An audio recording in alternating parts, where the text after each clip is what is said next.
ឯកសណ្ឋានយោធាដែលបងក្រងបញ្ជាក់បំណងបម្រើជាតិខ្មែរស្មាដែលធ្លាប់ឯកត្រូវរែកភា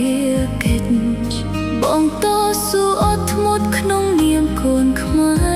រទោះត្រូវបែកគ្នាទាំងចិត្តស្មោះដើម្បីមាតុភូមិដែលយើងស្រ